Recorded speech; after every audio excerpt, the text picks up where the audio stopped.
আসসালামু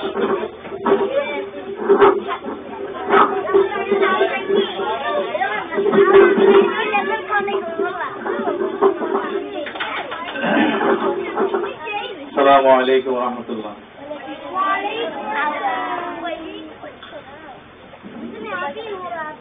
আজকে আমরা এখানে বসছি কেন জানো? কি জন্য বসছি?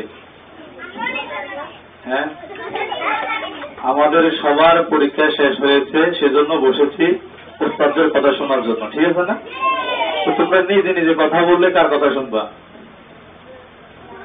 বলো? তখনও বলে গেছিলাম মেহমান আসবে, কথা বলবে, তোমরা শুনবা। প্রত্যেকেই কথা বলতেছ, লজ্জাজনক না? ওনারা চট্টগ্রাম থেকে আসছে তোমাদের পড়ালেখা মান উন্নয়ন করার জন্য। আগে তোমাদের এখানে বোর্ড ছিল না, এখন বোর্ডে আমরা ঢুকে গেছো আলহামদুলিল্লাহ। এটা কিন্তু কম কোরবানি না, সম্ভব হয় না।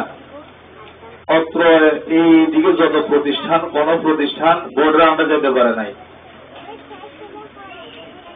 তোমরা শুকর আদায় করার দরকার, তোমরা বোর্ডের আন্ডারে প্রবেশ করেছ।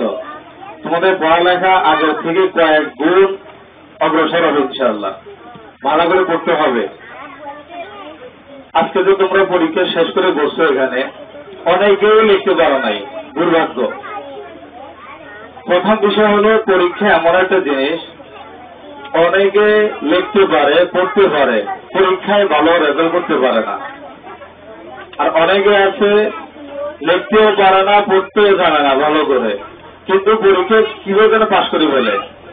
এটা একটা ভাগ্যের বিষয়, কিন্তু তোমাদের দুর্ভাগ্যের বিষয়। তোমরা বেশিরভাগ ছাত্রের পড়াশোনা একদম দুর্বল, লিখতেও জানো না, পড়তেও জানো না বেশিরভাগ। তো তোমাদের ভবিষ্যৎ কোথায়? কিরে, আগেও নামাজ পড়তে না, এখনো নামাজ পড়ো না। মাদ্রাসা ভর্তি হওয়ার আগে শর্ট ফ্যান্সিতে রাস্তাতে ঘুরতে, এখনো ঘুরো। মেয়েরা মাদ্রাসা ভর্তি হওয়ার আগে মাথায় ওনা ছিল না, এখনো থাকে না। তো ভর্তি হয়েছো কেন? বুঝাও আমাকে, কেন ভর্তি হয়েছ? পরিবর্তন আসতে হবে তো। ভর্তি হওয়ার আগে আর ভর্তি হওয়ার পরে দুটোর মধ্যে পার্থক্য থাকতে হবে তো। ওস্তাদদেরকে তো সালাম দেওয়া না, রাস্তা দিয়ে হাঁটো, কোনো ঠিক নাই, মাঝখান দিয়ে হাঁটো। এগুলো তো মাদ্রাসার ছাত্র হতে পারে না। মাদ্রাসার ছাত্ররা সর্বদিকে উন্নত হয়। ওস্তাদদেরও দেখে সালাম দেয়, বাহিরের লোকদেরও দেখবে সালাম দেয়। আমরা কয়জনে সালাম দিই? হ্যাঁ, পরিবর্তন হইবে তো ইনশাআল্লাহ? ইনশাআল্লাহ বলতে রাজি নাই। ইনশাআল্লাহ পরিবর্তন হইবে তো? হওয়া লাগবে। প্রত্যেকের বাবা মা অনেক আশা নিয়ে তোমাদেরকে মাদ্রাসায় দিতে চাইলে স্কুলে দিতে পারত, স্কুলে না দিয়ে মাদ্রাসায় দিতে গেল। ভালো করে পড়াশোনা করে নিজেও আমলওয়ালা হইবা, অন্যদেরকে বানাইবা, নিজেও জান্নাতে যাইবা, বাবা মাকে জান্নাতে নেওয়ার জন্য। কিন্তু তোমরা যদি তোমার মূল ঠিক না রাখো, তো বাবা মার যে একটা চিন্তা চেতনা নষ্ট হবে। ওস্তাদরা তোমাদের যা খাটতেছে সব নষ্ট হবে। ইনশাআল্লাহ এরকম করিও না। মেয়েরা যারা আছো কখনোই ভুল ক্রমেও না তারা বের হইবে না। ইনশাআল্লাহ পারবা তো? আর যারা একটু বড় হয়েছে, হেজাব ছাড়া, বোরকা ছাড়া রাস্তায় বের হইবে না। পারবা তো ইনশাআল্লাহ? চারিদিকে নামাজ পড়ো সবাই, নামাজ মিস দিও না। তোমাদের পরীক্ষার অবস্থা দেখে ইচ্ছে ছিল পরীক্ষার বন্ধ না দেওয়া, পরে চিন্তা করলাম মন খারাপ হয়ে যাবে, সেজন্য পরীক্ষার পরে কিছুদিন ছুটি রাখা হয়েছে। আজকে কত তারিখ জানো? কত তারিখে? কি বার? বৃহস্পতিবার। ইনশাআল্লাহ আগামী সোমবার পর্যন্ত, অর্থাৎ 1 তারিখ 1 সেপ্টেম্বর সোমবার পর্যন্ত মাদ্রাসা বন্ধ থাকবে ইনশাআল্লাহ। খুশি নেই? বৃহস্পতিবার, শুক্রবার, শনি, রবি, সোম 5 দিন ছুটি দেওয়া হয়েছে। মঙ্গলবার থেকে আবার ক্লাস শুরু। মঙ্গলবার সকাল থেকে কারো যদি মিস না হয়, মনে থাকবে তো ইনশাআল্লাহ? আর প্রতিদিন ক্লাস টাইম কটায়? 8:30-এ। তোমরা অনেকে তো 9:30টায় আসো, 9টায় আসো, তো তোমাদের পড়াগুলো পড়বে কে?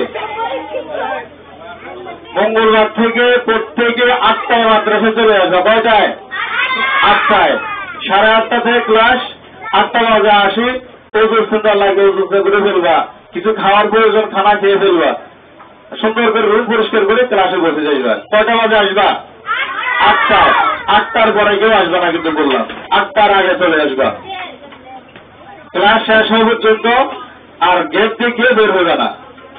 যাদের বাড়ি থেকে নাস্তা নিয়ে আসতে হয় নাস্তা নিয়ে আসবা, ক্লাসের মাঝখানে নাস্তার জন্য যাইবা, এই সুযোগ নাই। মনে থাকবে তো ইনশাআল্লাহ? সুলতানা শুনতেছো নি? যাদের বাড়ি থেকে নাস্তা নিয়ে আসতে হয় ক্লাসের মাঝখানে আগে নিয়ে আসবা। আর মেয়েদেরকে বলতেছি, হিজাব ছাড়া, জামা ছাড়া মাদ্রাসার এরিয়া থেকে আসবে না। অনেক মেয়ে আছে অর্ধেক গেঞ্জি একটা গায়ে দিয়ে মাথায় চলে আসে, খবরদার এই কাজ করবে না কিন্তু বললাম। মঙ্গলবার থেকে প্রত্যেকেই যারা ছোট মেয়ে অন্তত গোল জামা পরে আসবা আর হেজাব মাথায়। তৃতীয় জামাত থেকে বাধ্যতামূলক প্রত্যেকটা মেয়ে হেজাব বোরকা নিয়ে আসবে মাদ্রাসায়। যদি হেজাব বোরকা ছাড়া আসো ক্লাসের উত্তর হবে না।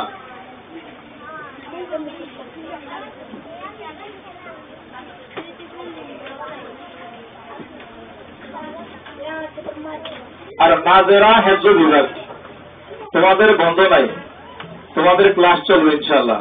আর কিতাব বিভাগ তোমাদেরও ছুটি। নুরানি বিভাগ আর কিতাব বিভাগ এই দুই বিভাগের ছুটি আজকে থেকে আগামী সোমবার পর্যন্ত।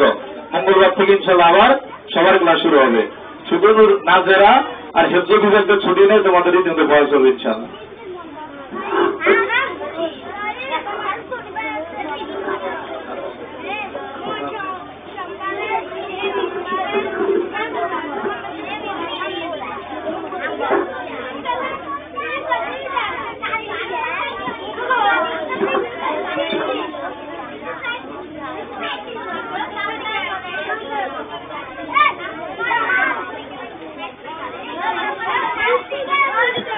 আর আরেকটা বিষয়, কোন মাদ্রাসায় বেতন ছাড়া, পরীক্ষার ফি ছাড়া পরীক্ষা দিতে দেয় না।